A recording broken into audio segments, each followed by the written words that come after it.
और श्री विशुद्ध सागर जी मुनि महाराज की अहिंसामय विश्व जैन धर्म की।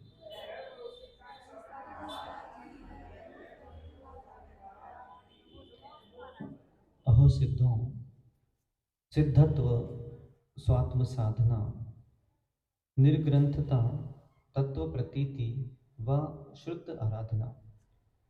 जिन जिन जीवों ने तद पंचक्र प्रवृत्ति कर ली, वे सभी जीव पंचम गति के अन्वेषक बन पंचम गति को प्राप्त हो गए। पंचम गति की प्राप्ति विशुद्धि के अभाव में अभाव रूप है। विशुद्धि की प्राप्ति त्रिशुद्धि के अभाव में अभाव रूप है। इसलिए एक मुमुक्षु जीव मस्तिष्क में सूत्र स्थापित करके तद्रूप परिणति करता चला जाता है, पहले त्रिशुद्धि और फिर विशुद्धि। इस विशुद्धि को अगर छिन्न भिन्न नहीं करना है तो जो छिन्न भिन्न जीव हैं इनसे अपने आप को बहुत पृथक रखने की आवश्यकता है। शारीरिक अपंगता और मानसिक अपंगता, ये दो तरह के जीव ही विशुद्धि की प्राप्ति करने के सबसे श्रेष्ठ पात्र नहीं है, क्योंकि जो शारीरिक रूप से अपंग है वो साधना के मार्ग पर आगे नहीं बढ़ पाएगा, और जो बुद्धि जिसकी अपंग है वो भी भले ही शारीरिक रूप से व्यवस्थित होने के कारण वो मार्ग पर तो पदार्पण कर गया, लेकिन उसकी बुद्धि की अपंगता उससे स्थिर रहने नहीं देगी। जो हैं शारीरिक और बुद्धि से अपंग, विशुद्धि हो रही है उनकी भंग। अखिल छिन्न देही, आचार्य भगवान श्लोक क्रमांक 11 में भावत्रय फल प्रदर्शी के यह व्याख्या कर रहे हैं कि ऐसे कौन से जीव हैं जिनको भविष्य में अखिल छिन्न देही की उपाधि प्राप्त होगी। मतलब किसी का देखते हैं हाथ व्यवस्थित नहीं है, किसी का पैर व्यवस्थित नहीं है, तो किसी के शरीर के जो अंग हैं वो व्यवस्थित नहीं है। अगर वो व्यवस्थित हैं तो 50-50, 60-60, 70-70 वर्ष की आयु हो गई, उनकी बुद्धियां व्यवस्थित नहीं है। और जिनकी बुद्धियां व्यवस्थित नहीं है वो कभी व्यवस्था बना ही नहीं सकते। देख रहे हैं कि उत्साह शक्ति का ह्रास होता चला जा रहा है, नीरसता की वृद्धि होती चली जा रही है। इस नीरसता की वृद्धि का जो हेतु बनता है वो वह जीव स्वयं बनता है, क्योंकि जो सरसता प्रदान करने के लिए उपस्थित भी है लेकिन फिर भी हम अपनी बुद्धि से जीवन जीते चले जाते हैं, तो नीरसता का प्रतीक है। ऐसी बुद्धियां जो छिन्न भिन्न हो गए हैं, भावों की जो छिन्न भिन्नता हो गई है, इसी कारण जीव अपने कल्याण के बारे में नहीं सोच पा रहा है। ना ही उसकी दृष्टि अशुभ भावों पर है, ना ही उसकी दृष्टि शुभ भाव पर है, और ना ही उसकी दृष्टि शुद्ध भाव पर है। और ऐसे परिप्रेक्ष्य में आचार्य भगवान कुंतु सागर जी महाराज ने यह जो ग्रंथ लिखा भावत्रय फल प्रदर्शी, जिसकी बहुत ही अनिवार्यता थी। कल कई हेतु देखे थे जिसमें कैसे जीवों को छिन्न भिन्न देह की प्राप्त होती है। उसमें अभी वर्तमान में ऐसे खिलौने जैसे आ गया है जिसमें क्ले होता है। क्ले जानते हैं आप? मिट्टी। तो हम अपने बालक बालिकाओं को वो क्ले लाके देते हैं कि तुम इससे खेलो। अब वो क्या करता है, उस क्ले से भिन्न भिन्न आकृति बनाता रहता है और उसको तोड़ता जाता है, फिर बनाता रहता है, फिर तोड़ता जाता है।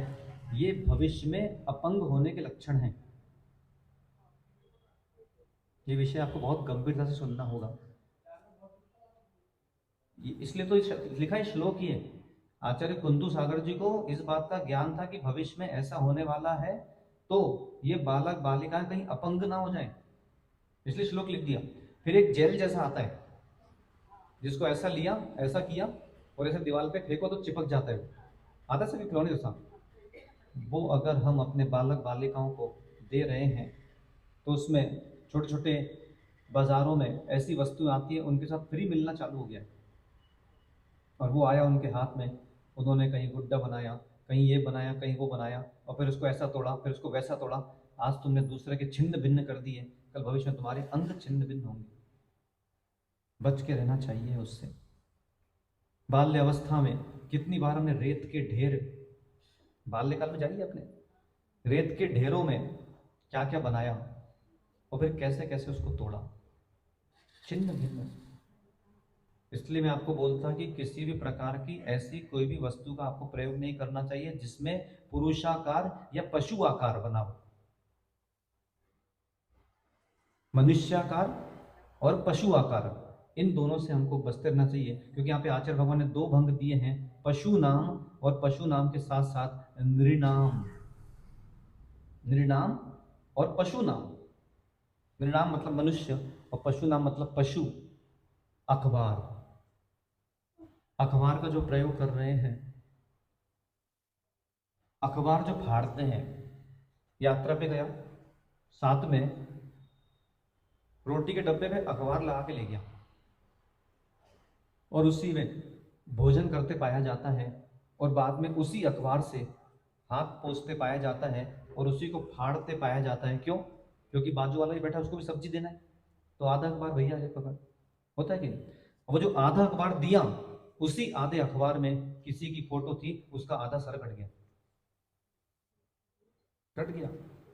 तुमने उसके सर को छिन्न भिन्न कर दिया। तो श्रेष्ठ यह है, उसका प्रयोग नहीं करना चाहिए। बाजार में जितने भी बालक बालिकाएं ये वस्तुओं का सेवन कर रहे हैं, चाहे वो किसी प्रकार के बिस्किट्स हो या अंकल चिप्स हो या जो भी होता है, क्या क्या आता है अभी उनको पता नहीं इस बारे में, तो उसका उसमें चित्र बना हुआ है, और जैसे ही वो चित्र ऐसा फाड़ा तो या तो उसका हाथ टूट गया, या उसका पैर टूट गया, या उसका सर धड़ से अलग हो गया, छिन्न भिन्न कर दिया। अखिल छिन्न देही, अखिल छिन्न देही, इनसे बचना चाहिए है। मेले ढेले लगते हैं, वहां पे ऐसे दृश्य दिखते हैं, अब वो बालक को बंदूक दिया और वो बंदूक सामने मार रहा, अखिल छिन्न देही, बनना ही है उसको। रावण दशहरा आने वाला है अभी, तो जितने लोग रावण देखने जाते हैं, उसकी अनुमोदना करने जाते हैं, ये भविष्य में अखिल छिन्न देही को प्राप्त होंगे, अखिल छिन्न देही को प्राप्त होंगे। जितने भी कभी किसी प्रकार का कोई ऐसे व्यक्ति के द्वारा कोई द्रोह हो जाता है, तो उसके पुतले जलाए जाते हैं, देखा आपने जगह जगह अन्य स्थानों पर। ये कौन है? आज तुमने उसका पुतला जलाया, तो पुतला जलाओ, चाहे मनुष्याकार हो चाहे पशु आकार हो, सब में एक ही पंचेंद्रिय जीव को छिन्न भिन्न करने का दोष लगता है, दोष लगता है। उससे हमको बहुत बचने की आवश्यकता है।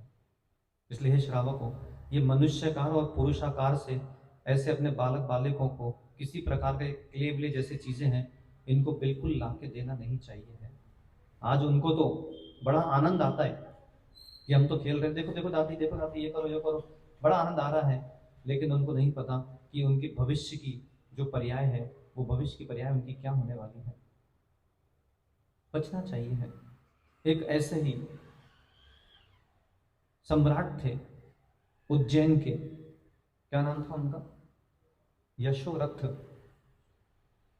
यशोरथ सम्राट थे और उनकी देवी थी चंद्रमती। माताएं बहुत ध्यान से सुनना, क्योंकि जो कथानक है, वैसे मैं कथानक ज्यादा सुनाता नहीं, फिर भी ये प्रकरण चल रहा है अभी, तो इसमें सुनाना आवश्यक है।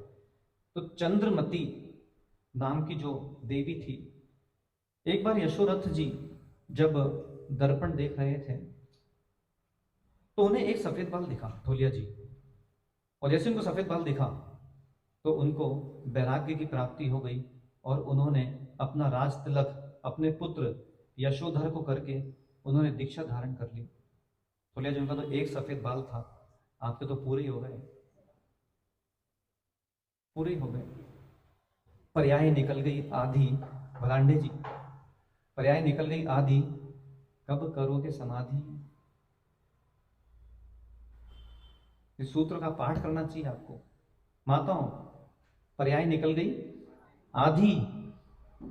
कब करोगे समाधि, जल्दी कर लो समाधि, क्योंकि हो रही है बहुत आधी आधी। पर्याय निकल गई आधी। तो वो जो यशोधर था, चंद्रमती और यशोधर, पात्र कौन से? दो पात्र को भूलना नहीं, चंद्रमती और यशोधर। जब यशोधर का रास तिलक हुआ, यश भाई ध्यान से सुनना, जब यशोधर का रास तिलक हुआ तो यशोधर का विवाह हुआ और उसकी देवी का नाम था अमृतमती। कितना आनंद आता है जब सनी भाई विवाह होता है और जिससे विवाह होना होता है उसका नाम देखते हैं, हाँ हाँ हाँ, उसका नाम देखो कितना अद्भुत नाम है, और पता चला जैसी घर पर आई तो उसकी विपरीत उसकी परिणति है, तो उससे बड़ी पीड़ा नहीं होती। तो अमृतमती उसका नाम था नाम उसका अमृतमती, लेकिन कार्य करती थी जैसे उसका नाम है जहरमती। जहरमती। एक दिन रात्रि में जब यशोधर और अमृतमती एक स्थान पर शयन कर रहे थे, तो कुछ समय बाद अमृतमती वहां पर उसका अभाव हुआ।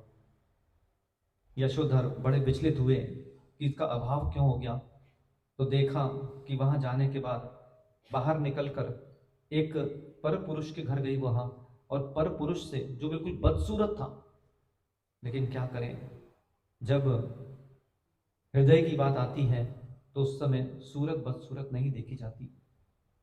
और यशोधर जैसे सुंदर अपने स्वामी को छोड़ के वो उसके साथ काम वासना का सेवन करने लग गई। जैसे ही यशोधर को पता चला तो यशोधर उदास रहने लग गए, और उनकी उदासता तीव्रता को प्राप्त हो गई। लेकिन यशोधर ने अमृतमती का रहस्य को उद्घाटित नहीं किया।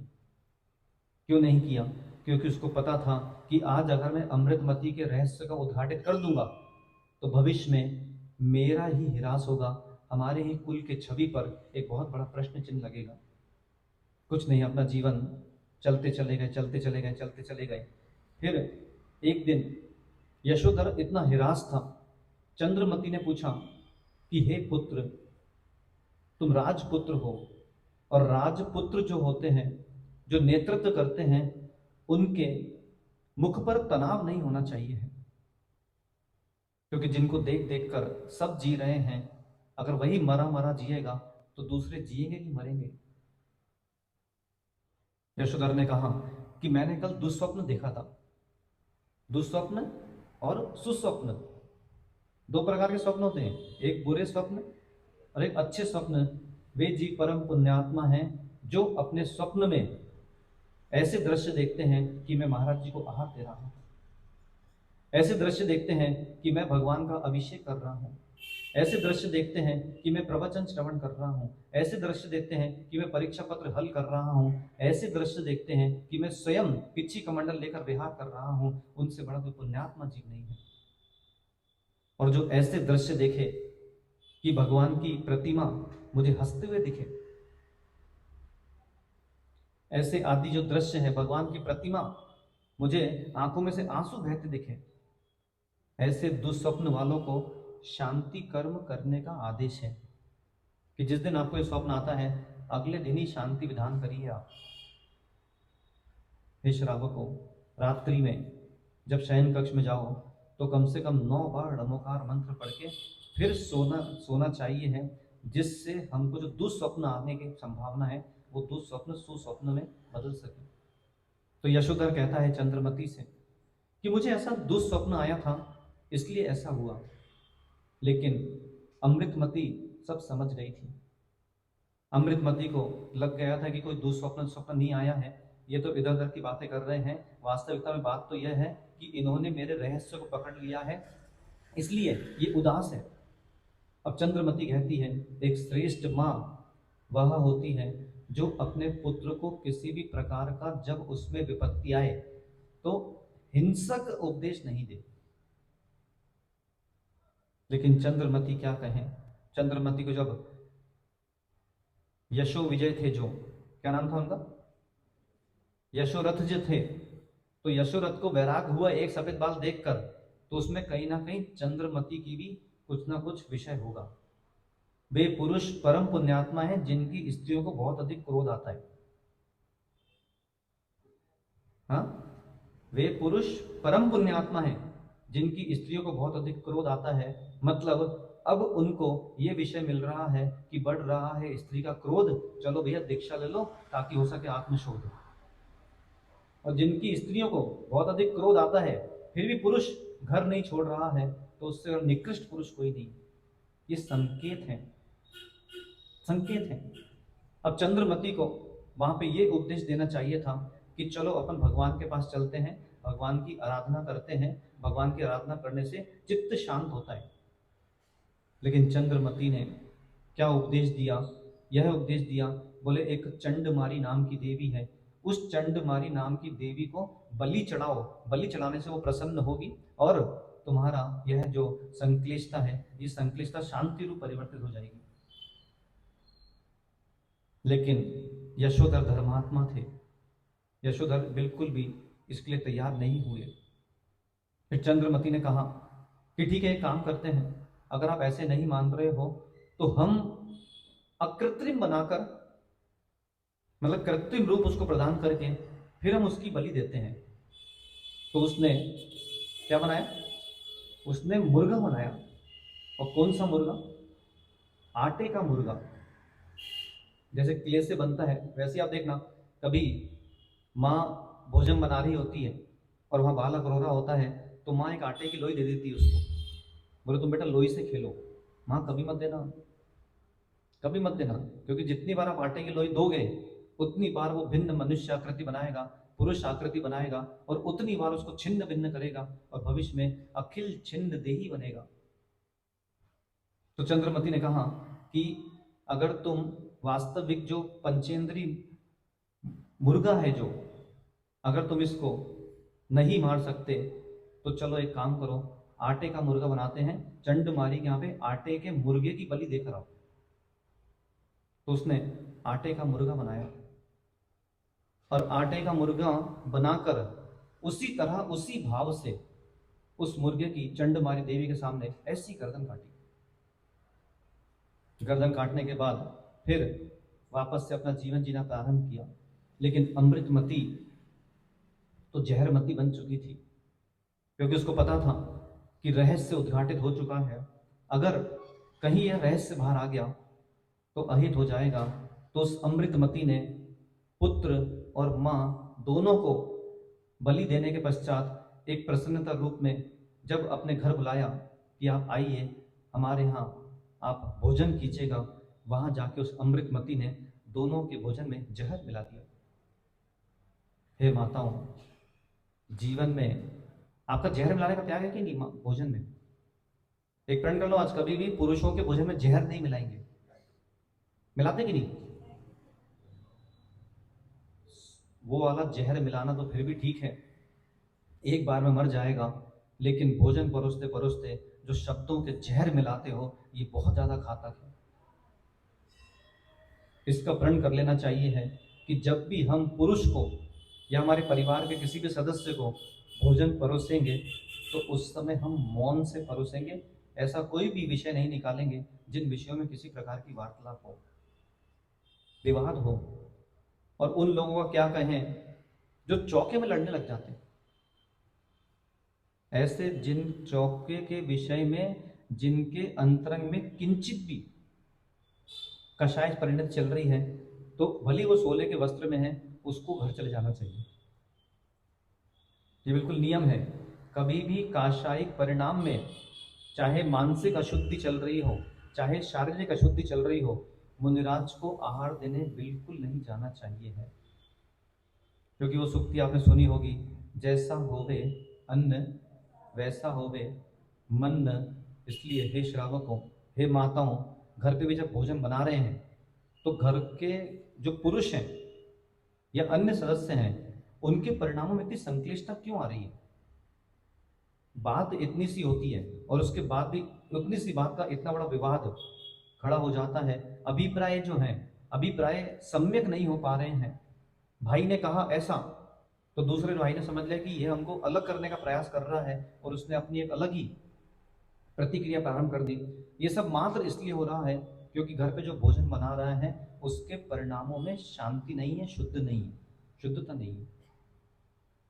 तो अगर चाहते आप कि घरों में विवाद की न्यूनता हो, सबसे पहले भोजन बनाते समय परिणामों में आपको शांतता रखना चाहिए है, शांतता रखना चाहिए। तो जब प्रण करते क्या आज कि हम कभी भी पुरुषों के भोजन में जहर नहीं मिलाएंगे, बड़ा कठिन है अतुल भाई, बड़ा कठिन है। तो उस अमृतमती ने जब चंद्रमती और यशोधर माँ बेटे के भोजन में जहर मिला दिया तो दोनों आर्त ध्यान से मरण को प्राप्त हुए। यशोधर कौन बना? यशोधर बना जिसके ये हैं, यशोधर बना मयूर। और जो चंद्रमती थी, चंद्रमती बनी कूत्री, मतलब स्वान की स्त्रीलिंग। मयूर जो बना उसके बाद जैसे ही महल में पहुंचे, अब उस समय महल में बुलाया गया तो मयूर को जाति स्मरण हो गया। जब जाति स्मरण हुआ तो जाति स्मरण होने के पश्चात फिर उस मयूर ने बार बार अमृतमती को चोंच मारना चाहा, लेकिन सामने इन दोनों का पहले से ही विवाद था। हे माताओं, अपने पुत्र से भी कभी जीवन में किसी प्रकार का विवाद नहीं करना, ना हिंसक उपदेश देना, क्योंकि आज आपने किसी भी व्यक्ति से उपदेश दे दिया, वो कितने भवों में जाके आपको पेरेगा आपको नहीं पता। तो एक बना मयूर और एक बनी कूतरी। जैसे ही देखा कि मयूर बार बार चोंच मार रहा है, चोंच मार रहा है, चोंच मार रहा है, उस कूतरी से सहन नहीं हुआ, वो आ गई और फिर उसने मयूर पे वार किया और फिर दोनों मरे। कौन ने किसको मारा? उस मां ने फिर वापस से उस पुत्र को मार दिया। क्यों? क्योंकि जब उसने बलि की बात की थी, उसने उस पुत्र के परिणामों को तभी मार दिया था और उस परिणाम के कारण उसने आज ऐसा किया। इसलिए एक मां का कर्तव्य, अगर एक मां जब बालक रो रहा है और उस बालक को मोबाइल दे रही है चलाने को, तो ये भविष्य में अगले भव में फिर दोनों एक दूसरे के कषायिक परिणाम वाले बनेंगे। क्योंकि मोबाइल हाथ में देना मतलब मान के चलना उनको हिंसक बनाना। इसलिए बार बार बोलता है नवीन माताओं, जो माताएं बन रही हैं, सबसे पहला अपने दहेज में ये नियम लेके जाना कि हम अपने बालक बालिकाओं को कम से कम 20 साल तक, वो कितना ही रो ले, हम उसको मोबाइल नहीं देंगे। सुशांत भाई, इस सब पे रोक लगाना होगा, रोक लगाना होगा। सबसे अधिक यह बिगड़ रहा है। तो जब चंद्रमती थी, उसने कूतरी की पर्याय में उस मयूर को डसा तो मयूर बनकर नेवला बना और कूतरी सर्प बनी। और नेवला और सर्प की जोड़ी तो विश्वविख्यात है ही। फिर वापस से उन दोनों में द्वंद्व हुआ और द्वंद्व होने के बाद फिर दोनों मरण को प्राप्त हुए। वहां पे जो यशोधर का जीव था वो बनता है मगर, और यहाँ पर जो चंद्रमती का जीव था वो बनती है मछली। और फिर क्या था, वो मगर और मछली में फिर हुआ और मगर ने मछली को खा लिया। फिर ये मरकर बकरा बने और वो बकरी बनी। और जब बकरा बकरी बने तो बकरा बकरी ने आपस में एक दूसरे के साथ भोग किया, मतलब एक माँ के साथ एक पुत्र का भोग। देखो आप कितना लंबा ये काल चलता है। ऐसे 6 भव धारण किए इन दोनों ने, चंद्रमती और यशोधर ने। मतलब एक माँ का, इस कथा से हमको क्या शिक्षा ग्रहण करना है अभी, एक माँ का और एक पुत्र का ऐसा संबंध होना चाहिए है कि जिनसे भविष्य में कहीं वो आपस में ऐसी पर्याय प्राप्त करके कहीं भोग करना प्रारंभ ना कर दे और बकरा बकरी वो बने। फिर उसके बाद वो बकरा जो था, जब बकरा मरा और भोग चल रहा था, उसी काल में जब बकरी ने गर्भाधान किया तो वही बकरा वो बकरी के गर्भ में आ गया।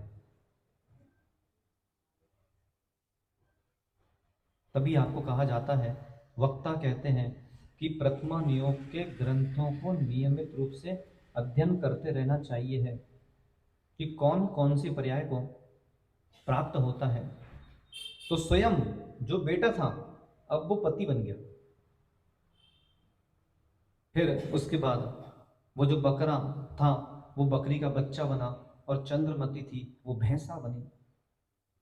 और जब ये फिर मरण को प्राप्त हुए तो मरण को प्राप्त होने के बाद फिर ये बने मुर्गा और मुर्गी। और जब मुर्गा और मुर्गी बने तो वहीं पर एक आचार्य महाराज थे जिनका नाम था सुदत्ताचार्य। सुदत्ताचार्य जी ने जब इन दोनों जीवों को देखा कि ये, आजकल देखा आपने देखा होगा कि इनके खेल होते हैं, तो त्रियंचों और त्रियंचों को ये बहुत बड़ा व्यापार चल चुका है। मार्ग में या बड़े बड़े स्थानों में, विदेश में तो बहुत चलता है ये, त्रियंचों त्रियंचों को लड़ाकर खूब धन संग्रहित किया जाता है। और जो ऐसे युद्ध देखते हैं उनके परिणामों में भी भविष्य में युद्ध करने के परिणाम जन्म लेते हैं। तो जब देखा उन दोनों को, फिर जो सुदत्ताचार्य जी थे उन्होंने उनको उपदेश दिया। तभी बोलते हैं चाहे त्रियंच हो, कम से कम भैया इतना तो प्रण कर ही लो कि घर से जब निकलें तो हमको रास्ते में जितने भी त्रियंच मिलेंगे, अगर भद्र परिणामी होंगे, किसी प्रकार का वो प्रहार कर नहीं कर रहे होंगे, तो हम उनको कान में धीरे से एक बार नमोकार सुना के फिर आगे बढ़ेंगे। जिस दिन मुकुट सप्तमी थी, मैंने आपको प्रण दिया था कि प्रतिदिन जब भी सुबह घर से निकला करो तो अपने परिवार के सदस्यों के कान में नमोकार सुना के आया करो। सुनाते ही नहीं सुनाते?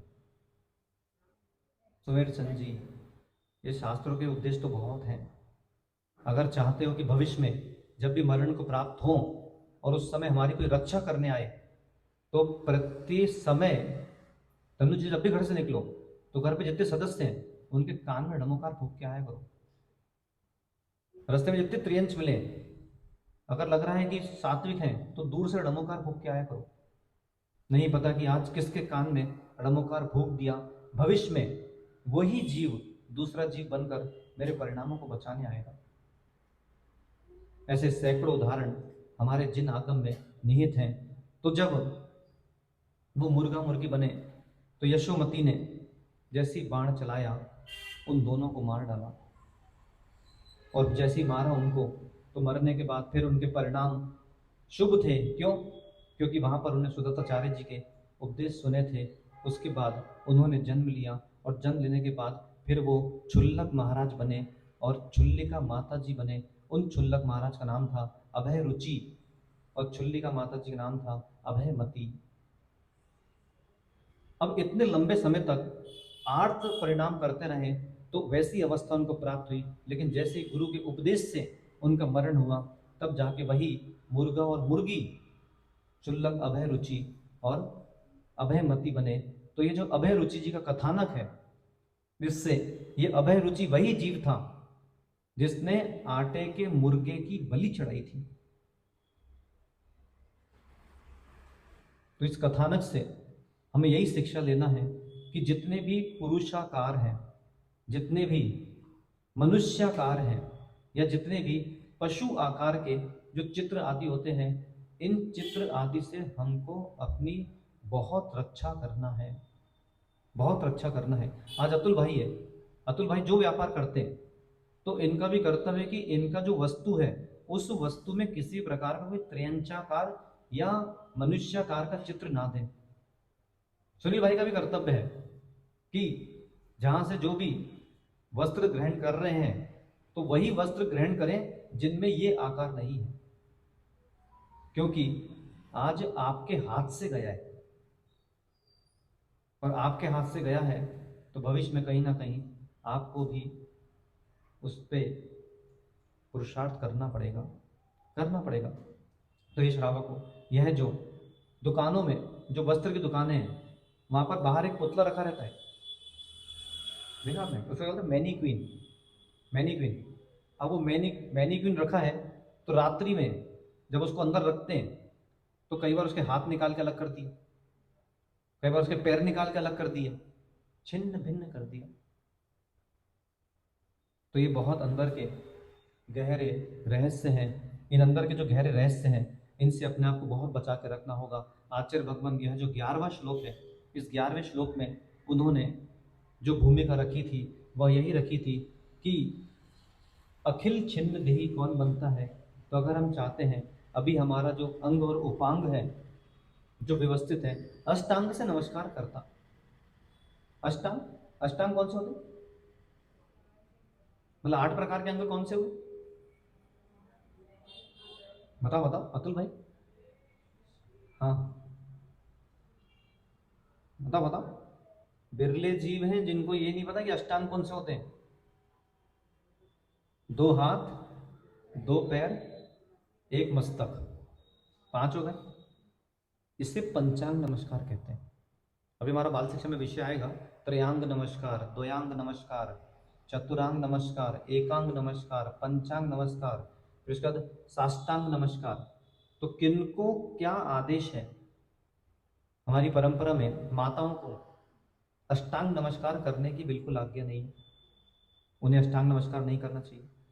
मुनिगणों को अष्टांग नमस्कार करने की बिल्कुल आज्ञा नहीं है। पर क्या करें पाटनी जी, गुरु भक्ति लौट गए महाराज, बिल्कुल आज्ञा नहीं है। क्योंकि हमेशा आचार्य के मुख से हमने यही सुना है कि माताओं को और महाराजों को, माताओं और महाराजों बहुत समानता है, माताओं और महाराजों को हमेशा लज्जा गुण से सहित होना चाहिए। माताओं और महाराजों को हमेशा गवासन से नमस्कार करना चाहिए। माताओं और महाराजों को कभी भी साष्टांग नमस्कार नहीं करना चाहिए है। तो ये जो नमस्कार के भेद लिखे हुए हैं, इन नमस्कार के भेद में अष्टांग नमस्कार आता है। अष्टांग क्या, 2 हाथ, 2 सिर, 1 पैर, 2 हाथ, 2 पैर, 1 सिर, नितंब, पीठ और हृदय, ये 8 अंग होते हैं। शेष जितने भी कर्ण, नाक आदि यह जो है, ये सब उपांग कहलाते हैं। तो इन अंग और इन उपांगों को जो जीव छिन्न भिन्न करता है, अगले पर्याय में वह अखिल छिन्न देही बनता है। चाहे वो पुतले का आकार हो, चाहे वो अन्य किसी प्रकार का कोई भी आकार हो, ये विषय आपको बहुत समझना चाहिए है। इस श्लोक का आज यहीं पे उपसंहार कर रहे हैं, केवल यह कहकर कि अपने बालक बालिकाओं को चाहे मोबाइल के गेम्स हों, चाहे इस तरह के टी शर्ट्स हों, चाहे इस तरह के वस्त्र हों, चाहे क्ले आदि हो, इन सब से उनकी रक्षा करें।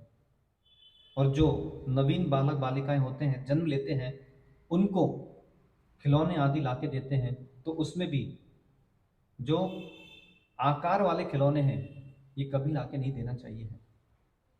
वो हाथी का आकार, घोड़े का आकार, ऊंट का आकार ये जला के दिया, अब वो हाथी की टांगें तोड़ रहा, कहीं हाथी का हाथ तोड़ रहा, कहीं उसकी सूंड तोड़ रहा है, तो भविष्य में अखिल छिन्न देही बनने की वो तैयारी कर रहा है। श्लोक क्रमांक 12 में आचार्य भगवान यहाँ पे स्पष्ट कर रहे हैं कि वो कौन है जो व्याध आदि बनता है। आज देखते हैं हिंसक पशु, सिंह बना, हिंसक पशु व्याध आदि बनते हैं। तो ये लोग कौन बनते हैं, ये कहीं बाहर से तो आते नहीं, क्योंकि हमारा सिद्धांत वो सिद्धांत नहीं है कि एक बार जो पुरुष बन गया, अब वो अगले 4 जन्म में पुरुष ही बनेगा। ये आप मानते हैं क्या, कैलाश आप मानते हैं ये? एक बार जो स्त्री बन गया, अब वो अगले 4 जन्म में मात्र स्त्री बनेगा। एक बार जो त्रियंच बन गया, स्वान बनाए, अब वो अगले जन्म में 4 बार स्वान ही बनेगा। तुम मानते हो कैसा, ये कौन है, तुम मानते क्या? नहीं मानते। ये हमारा सिद्धांत नहीं है। इसलिए यूट्यूब पर, गूगल पर ऐसे सिद्धांत सुनते हैं तो बड़े ध्यान से सुनना चाहिए है। हमारा ये सिद्धांत नहीं है। ये श्वेत वस्त्रधारी वाले एक बिल्ला यहाँ लगाए रहते हैं, ये उनका सिद्धांत है, तो उनसे हमको प्रभावित नहीं होना। अब वो व्याध कौन बनता है, उसका प्रकरण कर रहे हैं आचार्य भगवान श्लोक क्रमांक 12 में। कर्मोदयान में वददेव कस्मात् व्याधो भवेत को खलु मंद भागी। उत्थाने का में आचार्य भगवान कह रहे हैं, हे भगवान, अब कृपा कर यह बतलाइए कि जीव पशुओं को मारने वाला व्याध आदि किस कर्म के उदय से बनता है। मांसादिभक्षी हिंसकोयो धर्मस्य द्वेषी कलह प्रियश्च व्याघ्रश्च पापनमनुजा स्मृत्वा भवत्यवश्यं हत धर्म कर्मा। पढ़िए पढ़िए।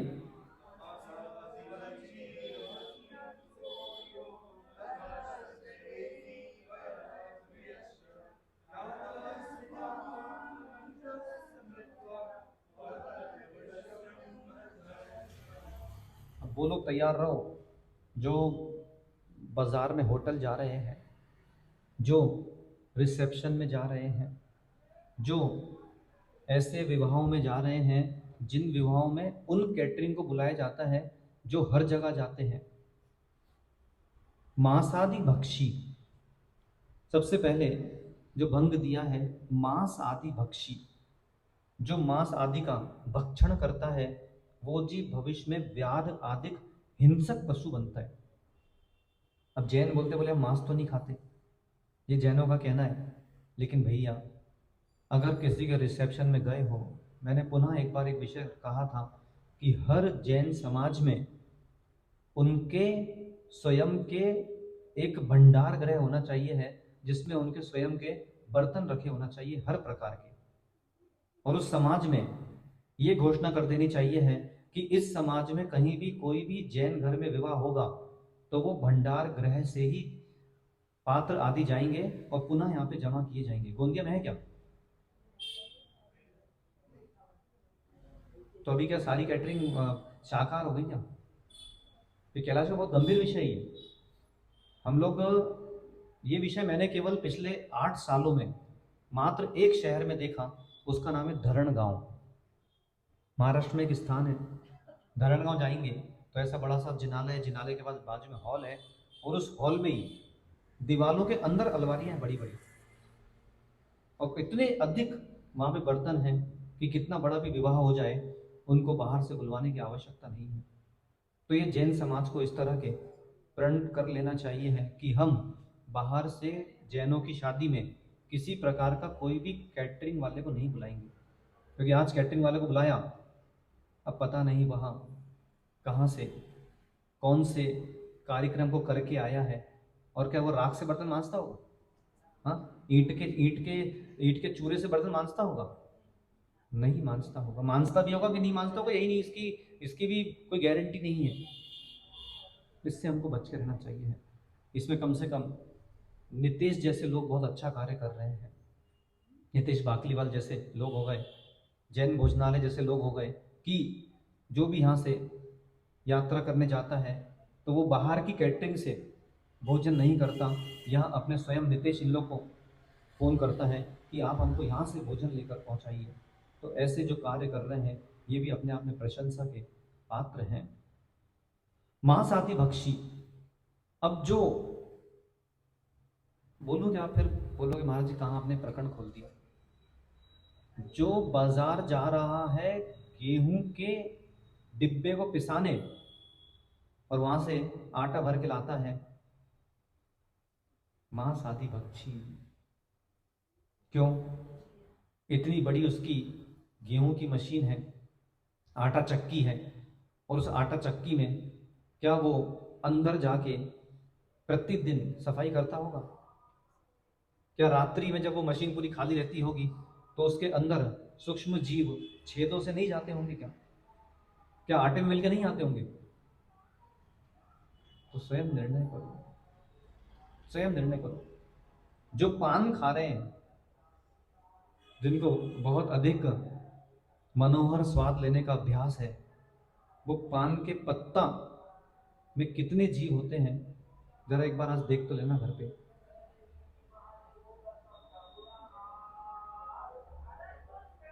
क्या करें भैया, सुनो, गाड़ी वाला आया, घर से कचरा निकालो। तो अगर चाहते हो भविष्य में कि मैं खूंखार प्राणी नहीं बन जाऊं, क्योंकि देखने में भी ये आ रहा है कि भले इस मनुष्य के 4 पैर नहीं है, लेकिन उसकी प्रवृत्ति वर्तमान में 4 पैर वालों से अधिक क्रूर है।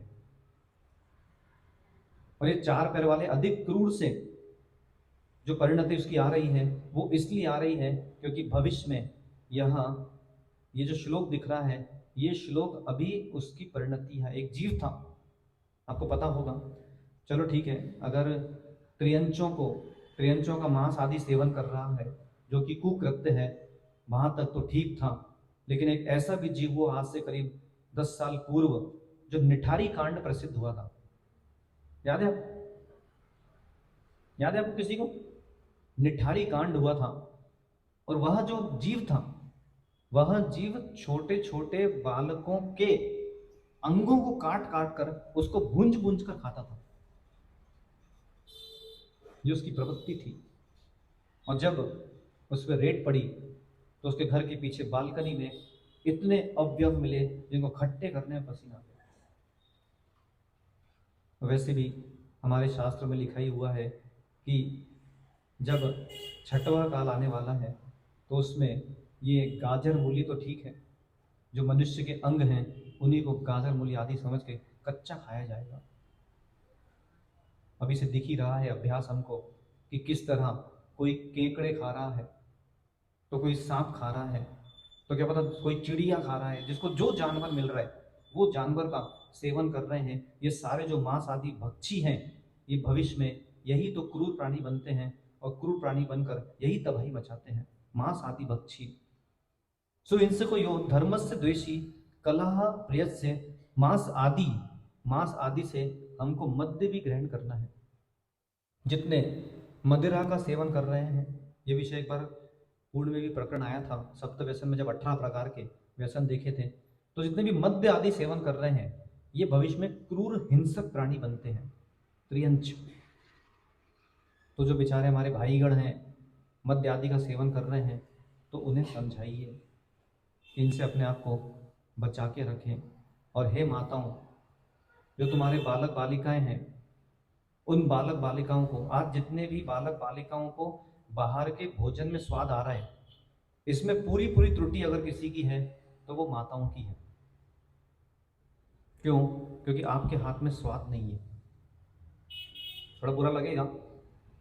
जहां अगर एक समझदार माँ है तो उस माता को यह पता लगा लेना चाहिए है मेरा जो पुत्र है वो पुत्र किस ठेले पे जा रहा है, उस माँ को वहां जाना चाहिए है। और वहां पे जो स्वाद आ रहा है वो स्वाद आप घर पे बनाओ, बेटा क्यों बाहर जाएगा? है कि नहीं? ऐसा है कि नहीं? बेचारे उन बालक बालिकाओं की गलती नहीं है अगर उनको अंकल चिप्स की याद आ रही है, या उनको कुरकुरे की याद आ रही है, या उनको मोमोज की याद आ रही है। बहुत प्रसिद्धि को प्राप्त है ये डिश आजकल। तो वहां पर जो मसाला, मतलब वहां पे जो व्यक्ति बैठा है, वो व्यक्ति के हाथ में ऐसा कौन सा चमत्कार है जो तुम्हारे हाथ में नहीं है? और नहीं है तो वो तो जाएंगे ही। तुमने तो 1-2 घर का भोजन किया होगा, हमसे पूछो। हम प्रतिदिन हर घर का भोजन करते हैं, तो हम ही जानते हैं इनकी रोटियां कैसे बनती हैं, जैसे स्वान के कान लटकते हैं। मांस आदि भक्षी यो सिंह सको यो। आहार एक कला है, आहार एक कला है। मैंने आपको बताया था एक बार, हमेशा गन्नू जब जंगल जाते हैं तो हमेशा मैं एक नाम लेता था कि अगर आपको आहार का समय बढ़ाना सीखना है तो कैलाश पाटनी जी से सीखो। ये वही कैलाश पाटनी जी है। मतलब कला, अगर आपको आहार कराना सीखना है तो आप इन दोनों से सीखो। आप लोग निपुण हो उसमें और विशिष्ट चाहिए। मतलब इनके हाथों में ये कला है कि महाराज अगर आधा घंटा आहार का सोच कर आए तो उनको 1.5 घंटा कैसे खड़ा कराया जाए, ये कला जानते ही। ये कला सीखना चाहिए आपको। जैसा कि मैंने आपको कल ही बताया था कि विशुद्ध सागर जी जो हमारे गुरु हैं, उनके संग में आज तक क्या क्या हुआ है, कितने कितने जीवों ने कब कब प्रवेश किया, किन किन ने कहाँ दीक्षाएं ली, उसका कोई प्रत्यक्षदर्शी होगा कि नहीं होगा, लेकिन इन्होंने सबको देखा है। और जितने भी आज तक मुनिराज बने हैं आचार्य विशुद्ध सागर जी के संग में, ऐसा कोई भी नहीं होगा जिन्होंने इनके हाथ की रोटी नहीं खाई, कोई नहीं होगा। आज मैंने आपको कल बताया था, कल रक्षक दिवस था।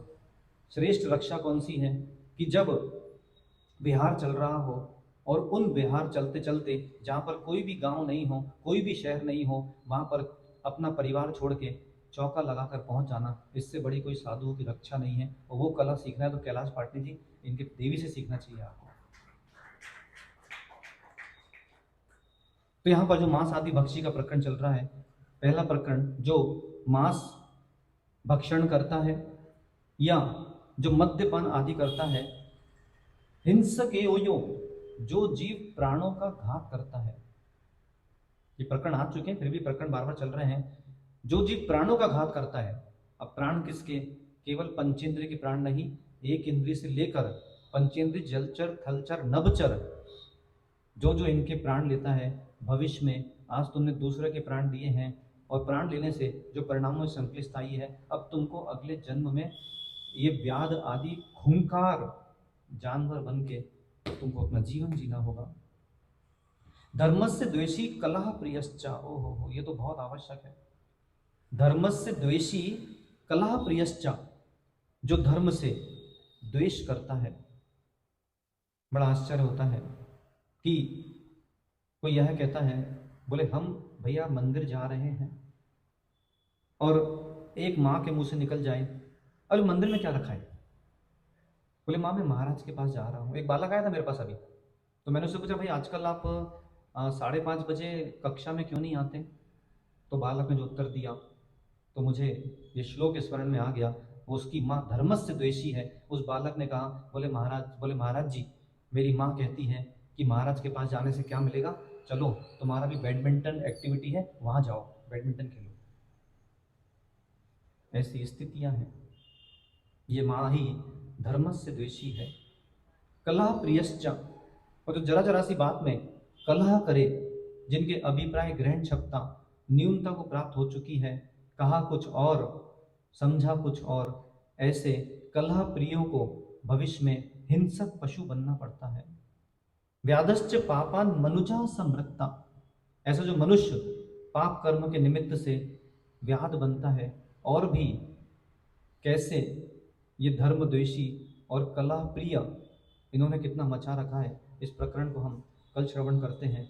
बस अपने जीवन में यहाँ निरपेक्ष जीवन है, जो 3 भाव है। ग्रंथ का नाम है भावत्रय फल प्रदर्शी।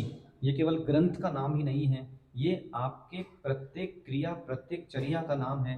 वही भाव, 3 भावों के फल को प्रदर्शन करने वाला। ऐसे महान ग्रंथ श्रवण करने के बाद भी अगर जीव नहीं पिघल पा रहा तो उसका जीवन, मनुष्य जीवन प्राप्त करने के पश्चात भी नरक जैसा जीवन है।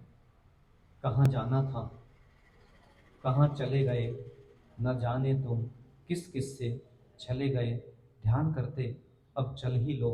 निसंगो हम है अशुद्धि कम, ससंगो हम है विशुद्धि कम। भगवान से प्रार्थना करते चलो कि हे जीव, हे भगवान, जितने भी जीव हैं उनके अंतरंग में भगवत्ता शक्ति लिए भगवान विराजा है। मेरे अंतरंग में भी भगवत्ता शक्ति लिए भगवान विराजा है। उसको आपकी भक्ति में लीन करा दो ताकि वह भी सिद्धत्व को प्राप्त हो सके। भगवान से इतना ही प्रार्थना करते चलना, हे भगवान, भगवान से भगवान को मिला दो ना, और मुझे भी भगवान बना दो ना, जिससे मैं भी सर्वदर्शी बन सकूं। भावत्रय फल प्रदर्शी बनाता सर्वदर्शी। सर्वदर्शी बनना है तो उसका केवल एक ही उपाय है, उसका नाम है स्मृति परिवर्तन। और जब स्मृति परिवर्तन हो जाएगा, क्योंकि हम जैसे लोगों ने अपना स्मृति परिवर्तन कर लिया है, और हमारा तो पूर्ण विश्वास है कि हमारे ये लक्ष्य को हम प्राप्त कर लेंगे। वहीं हो संस्कार जहाँ नहीं हो बार बार। भगवान आदिनाथ स्वामी की